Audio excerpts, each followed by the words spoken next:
வாங்க தம்பி. வீடியோ எல்லாம் போடுறதா கேள்விப்பட்டேன். நம்ம கடைக்கு ஒரு வீடியோ எடுத்து போட்டு விடுங்க. வீடியோ தானேங்கப்பா, அதெல்லாம் தாராளமா பண்ணிடலாம். அமௌண்ட் மட்டும் செலவாகும். எவ்வளவு காசு கேட்பீங்க? எவ்வளோன்னு மட்டும் பசங்கிட்ட கேட்டு சொல்றேங்கப்பா. ஓகே. அச்சா, அவரு வீடியோ எடுக்கிறதுக்கு எவ்வளவு காசு வேணும்னு கேட்டாரு. எவ்வளோடா கேட்போம்?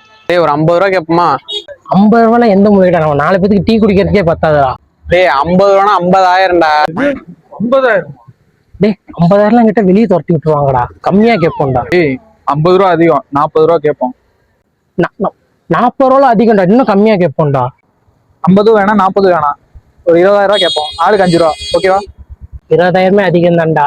பேசாம 4 ரூபா கேட்போம். ஆளுக்கு 1000 ரூபாய் பிடிச்சிக்கலாம், ஓகேவா? என்னடா எவனுமே ஒண்ணுமே சொல்ல மாட்டேங்கிறீங்க. 4,000 தான் ஃபைனல், போய் அதே கேட்போம். பசங்கிட்ட தான் பேசினேன். 4,000 ரூபாய்க்கு வீடியோ முடிச்சுக்கலாங்கப்பா. 4,000 ரூபாய்க்கு முடிச்சுக்கலாம். இந்த ஒரு நிமிஷங்க. ஏப்பா 40,000 வேண்டாம், வெறும் 4,000 மட்டும் எடுத்துக்கலாம். அவங்க 4,000 முடிச்சு தரேன் இருக்காங்க. ஐயோ போச்சே.